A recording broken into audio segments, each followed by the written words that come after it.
Now, Washington Mornings on the Mall. 105.9 FM. And AM 630. WMAL.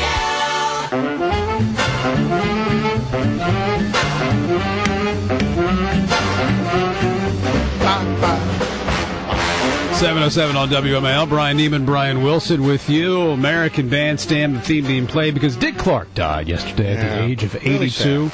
A massive heart attack, of course, had a stroke several years ago. Brian Stelter joins us now as a media reporter for the New York Times and a local guy from Montgomery County. Brian, good to have you back on the program. Thank you. So, you wrote an article last night on Dick Clark. Obviously, he touched a lot of different people, and when, you get a mention from the White House on your death, you're a pretty big deal. I was struck by that. The statement from President Obama pointed out that he seemed to grow up, with Americans, with generations of Americans, and he said that what was most important was the way he made us feel, as young and vibrant and optimistic as he was.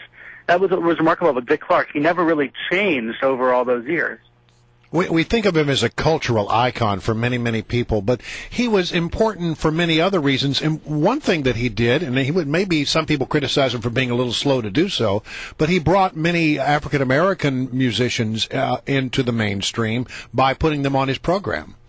That's right on both counts. He did help to integrate television at a time when television was a very young and and especially influential medium. And as Ryan Seacrest pointed out on American Idol last night, we wouldn't have programs like American Idol were it not for American Bandstand leading the way, proving that there was an audience for programming like that. And by the way, proving there was an audience for youth-oriented programming.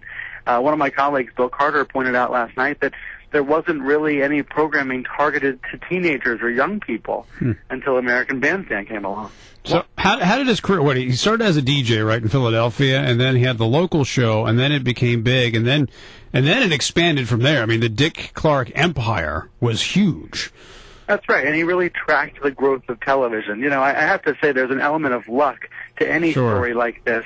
If you're at the right time in the growth of a new medium, it was true for radio, it's true right now for some people on the internet, and Dick Clark, it was really true for television. I was struck by the fact that some people shared memories yesterday of him in black and white, others in color, and others in high definition, because he really traced the growth of television in that way. He had the $25,000 pyramid, TV's bloopers and practical jokes. You could say, that was a show that didn't have a very big budget, I assume. It's almost like today's, what we have for today, the reality TV. And it made a ton of money on it and did a lot of work behind the scenes. He was, he had a hand in a lot of shows I don't think people always recognized. There are award shows on the air now, like the American Music Awards. They came out of Dick Clark's production company. And that doesn't mean that he was calling the shots in the control room every time, but he was helping to influence the production of those shows and lending his hand to them. And in that way, he really left a musical imprint all over television. Many people have pointed out that Dick Clark made rock and roll more palatable back when it was more controversial because he himself was a very sort of benign presence, a very warm and friendly and unthreatening presence to many of the parents who had concerns about this new thing called rock and roll. I think unthreatening is a good word. I noticed last night on CNN, Larry King described Dick Clark as a great generalist. And that's a really important, job for someone in television. Larry King might be another great generalist. Ryan Seacrest might be another great generalist. These people who are able to host a wide range of programming, who aren't necessarily known for one line or one show, but are known just for being able to host all sorts of shows.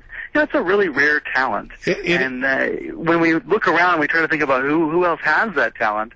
There's very few people that can even come to mind. Well, Ryan Seacrest is someone you mentioned as being sort of benign and unthreatening. Mm-hmm. He's somebody who comes to mind. But when you think about it, the greats, people like Ed McMahon and Johnny Carson, and I guess Regis Philbin was one where you'd put in that category, but he's not doing anything on a regular basis these days. I wouldn't be surprised to see somebody like him, though, in Times Square for the New Year's Eve ball drop. Yeah. We're going to see a lot of speculation about who's going to replace Dick Clark on ABC. Luckily for the producers, They've got a long time to think about that. And they did a fantastic job paying tribute to Dick Clark last December. They did a 6-hour-long version of New Year's Rockin' Eve last December. And I got to be honest, it kind of felt like a goodbye to Dick Clark. Not as if he was going to be passing away, but it felt as if they were paying tribute to him on the 40th anniversary of the show. They've clearly been thinking about how to transition this show someday. Who knows when, right, but someday. And Ryan Seacrest is the clear choice, it seems like, for them. Was that his idea? Did he start that with the New Year's Eve, with a show, a television show on that? He did. It was originally on NBC, I believe, for a year or two, and then moved over to ABC, where it has stayed the whole time. Mayor Bloomberg in New York pointed out yesterday that New Year's Eve show really had a role in promoting New York and promoting Times Square, really cementing the status of Times Square as an icon of the world. I think I'm correct in saying that he almost exclusively worked over the years with ABC, did he not? He did on that New Year's show. He did on some other projects, but he had for a while back in the 70s, I believe, shows simultaneously on NBC, CBS, and ABC, which almost nobody can say. Yeah, well, wow. TV's Bloopers and Practical Jokes, that was with Ed McMahon, and that was on NBC, I remember. Mm-hmm. So yeah, I guess I don't want to keep going back to Ryan Seacrest. Well, I know he's the only one I can think of that has that kind of relationship nowadays on American Idol and on the New Year's Eve show and producing shows for NBC and Bravo. There are a lot of people who would like to follow Dick Clark's model of success. Well, but that's very much easier said than done. They were very close, Ryan Seacrest and Dick Clark were. We've had this debate. I think Ryan Seacrest is immensely talented. I know a lot of people don't believe that, but I just think he does everything very seamless and he can do a lot of different things. I mean, NBC has picked him up to do the Olympics, and there's some talk about him even doing the Today Show. So, I mean, it's not an easy job to do, and I think Ryan Seacrest is a broadcaster similar to what Dick Clark was as a broadcaster. I think that's absolutely right. They're both, as you said, non-threatening and benign, and that's important for a host. All right. Before we let you go, I have to ask you about Keith Olbermann and his firing at that Current TV. Do you ever see him? Absolutely the opposite of Dick Clark. That's right. Will he ever get another job in television? Can you see it anywhere? I haven't been able to figure out a place he could go yet. It's a parlor game I play with people in the television industry every day. Right. I think he may have to sit on the bench for a while, have a cooling down period, so to speak.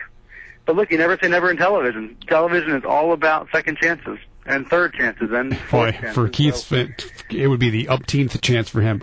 Is it possible that he could do a Glenn Beck situation where he goes online and has his own show? I think it is. The Glenn Beck arrangement has been very successful for Glenn Beck. I don't know if Keith Olbermann has the same number of devoted followers, however. That's it. To go online and ask people to pay money for you is the ultimate test of your fan base. Yeah. I would think it's a test some people really wouldn't want to take unless they had to. Right. All right, Brian, great to have you on the program. Thanks very much.